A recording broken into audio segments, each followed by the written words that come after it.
ये है 5 अगस्त 2024 के बांग्लादेश की वीडियो। लास्ट रिपोर्ट के मुताबिक प्राइम मिनिस्टर शेख हसीना 5 अगस्त दोपहर 2:30 बजे अपने पीएम पोस्ट से रिजाइन करके दिल्ली चली जाती है और रात के तकरीबन 1 बजे लंदन चले जाती है। और बांग्लादेश में अभी इस वक्त चल रहे हैं मिलिट्री रूल। सिर्फ यही नहीं, बांग्लादेश के राष्ट्रपिता बंगबंधु शेख मुजीबुर रहमान के स्टैचू भी बहुत ही गंदे तरीके से तोड़ दिए जाते हैं। और रात जितने बढ़ने लगे, बांग्लादेश रेडिकल फोर्सेस की आतंक हिंदू माइनॉरिटीज के ऊपर ज्यादा दिखने लगे।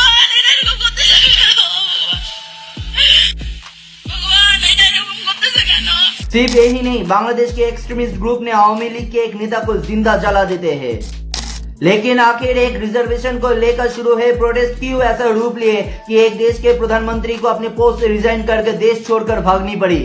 क्या ये सिर्फ और सिर्फ एक एंटी कोटा मूवमेंट था या फिर इसके आड़ में था पाकिस्तान ISI के एक बहुत बड़ा साजिश? क्या ये राइज ऑफ ईस्ट पाकिस्तान का एक झलक है? इस सब कुछ आज इस वीडियो पर जानने की कोशिश करेंगे, इसलिए इस वीडियो को इन तक जरूर देखिए। और जिन्होंने भी अभी तक इस चैनल को सब्सक्राइब नहीं किया है, जल्द से जल्द इस चैनल को सब्सक्राइब कर दीजिए और साइड में रहे बेल आइकन को भी क्लिक कर दीजिए।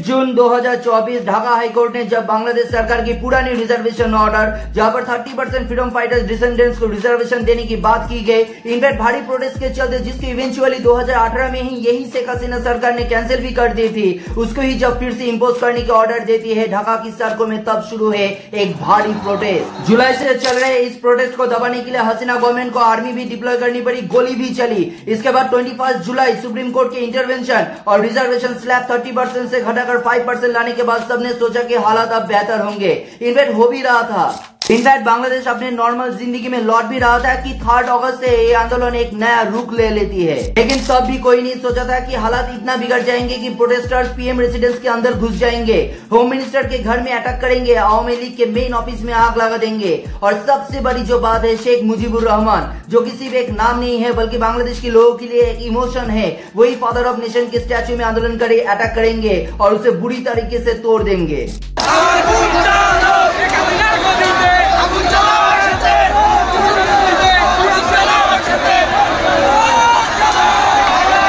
अब जाहिर सी बात है, सवाल ये आएगा कि इन सभी आंदोलनकारियों का जो मेन डिमांड था मुक्तियोद्धा डिसेंडेंट्स के लिए घोषित किए गए इस आरक्षण को कैंसिल करवाना, जो कि इस सरकार ने किए भी थे। इनफैक्ट इसी सरकार के दायर किए गए दाखिल के आधार पर सुप्रीम कोर्ट ने इस रिजर्वेशन स्लैब को 30% से घटाकर 5% किए। लेकिन फिर भी बांग्लादेश का हालत ऐसा क्यों हुए? तो फिर क्या इस एंटी कोटा मूवमेंट के आड़ में असली मकसद था सरकार गिराना? क्या कोई बड़ी कॉन्स्पिरेसी है इसके पीछे? कुछ तो जेन्युइन रीजंस थे जिसके वजह से बांग्लादेश के लोग हसीना गवर्नमेंट से खफा थे, जैसे कि लंबे अरसे से चले आ रहे हैं स्ट्रॉन्ग जॉब क्राइसिस। बांग्लादेश में 32 मिलियन युवा हायर स्टडीज के बावजूद बेरोजगार है, उन लोगों के हाथ कोई भी काम नहीं है। Our educational system has huge shortcomings. It doesn't prepare students for the skills they actually need to find work and be successful. More and more Bangladeshi parents are sending their children to school. They believe it'll help secure their kids a brighter future. But the data shows that all this studying won't necessarily help them find better jobs. In fact, it might hurt their chances of finding one at all.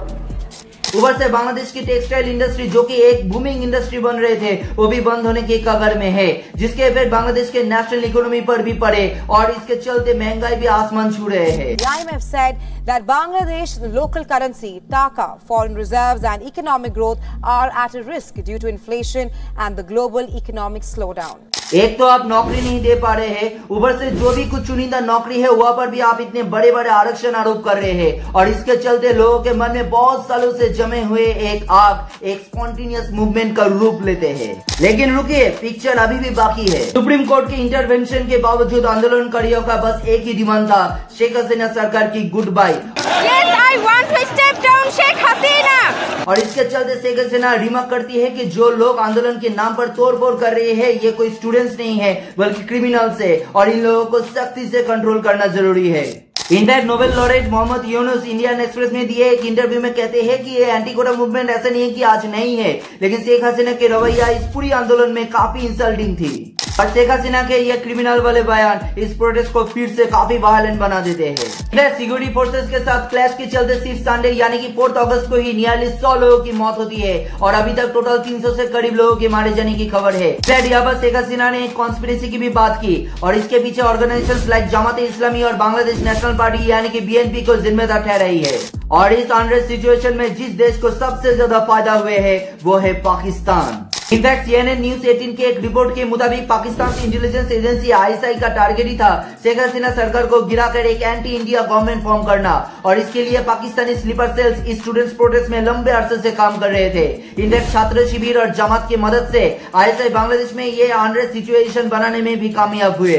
In fact और reports के मुताबिक ISI का plan है जमात और BNP के हाथ नए government form करवाना और BNP और जमात पाकिस्तान के काफी क्लोज है। इसी बीच Bangladesh president Mohammad Shahabuddin BNP chairperson Begum Khaleda Zia को बांग्लादेश सेंट्रल जेल से रिहा करने की ऑर्डर भी दे देती है और ये खालिदा जिया पाकिस्तान गवर्नमेंट के काफी करीब है। इनफैक्ट प्राइम मिनिस्टर रहती वक्त उनके ऊपर बांग्लादेश में रेडिकलिज्म और एक्सट्रीमिज्म को बढ़ावा देने की भी आरोप लगी थी। और पाकिस्तान के एक पपेट गवर्नमेंट बांग्लादेश में फॉर्म होना मतलब वो इंडिया के लिए बहुत बड़े खतरा है। लास्ट रिपोर्ट के अनुसार बांग्लादेश के खुलना डिस्ट्रिक्ट में स्थित मेहरपुर जगह के इस्कॉन मंदिर में आग लगा दिए गए हैं। 2 हिंदू काउंसिलर्स के ऊपर अटैक किए गए हैं और कई सारे हिंदू घरों में भी अटैक किए जा रहे हैं और ये सब कुछ प्लान के मुताबिक चल रहे हैं ताकि पूरी देश भर में एक स्ट्रॉन्ग एंटी इंडिया सेंटिमेंट्स और बढ़ाए जा सके।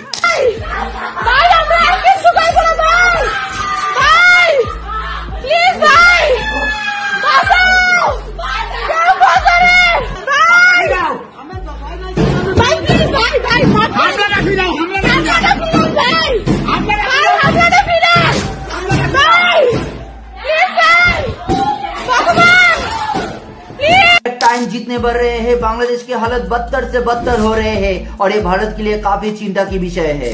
भारत में 4000 से ज्यादा किलोमीटर एरिया बांग्लादेश के साथ बॉर्डर शेयर करते हैं। उसे अब रेड अलर्ट पर रख दिए गए हैं और साउथ ब्लॉक पर चल रहे हैं हाई अलर्ट मीटिंग। अभी अगर सीधे तौर पर पूछे कि बांग्लादेश की इस हालत के पीछे सबसे मेजर रीजंस क्या है तो सबसे पहले आएगा ह्यूज इंटेलिजेंस फेलियर। सेकंड में है शेख हसीना का इस आंदोलन के प्रति हद से ज्यादा सख्त रवैया अपनाना। थर्ड नंबर पे है रॉन्ग गवर्नमेंट पॉलिसी और 4 नंबर जो कि एक तरफ से मेन भी है वो है पाकिस्तान का इन्वॉल्वमेंट। तो बस अभी यही देखना है कि ये हालात आगे कहां तक जाते हैं। क्या शेख हसीना फिर से अपना गवर्नमेंट फॉर्म कर पाएंगे या फिर बांग्लादेश में फॉर्म होंगे एक स्ट्रॉन्ग एंटी इंडिया गवर्नमेंट और अगर ये होते हैं तो फिर ये किसी भी एंगल से इंडिया के लिए खुशखबर नहीं होंगे। इस समय बांग्लादेश के ये हालत देखकर तो एक तरफ से काफी दुख हो रहा है लेकिन साथ ही साथ एक भारतीय होने का गर्व बहुत ज्यादा महसूस हो रहे हैं। हमारे देश में भी corruption, inflation, unemployment, economic downfall को लेकर पहले भी बहुत बड़े बड़े आंदोलन हुए हैं। इनफैक्ट अभी भी हो रहे हैं लेकिन कभी भी कोई भी आंदोलन इस हद तक नहीं पहुंचे कि जिससे देश का अखंडता और प्रभुत्व पर कोई भी आंच आए।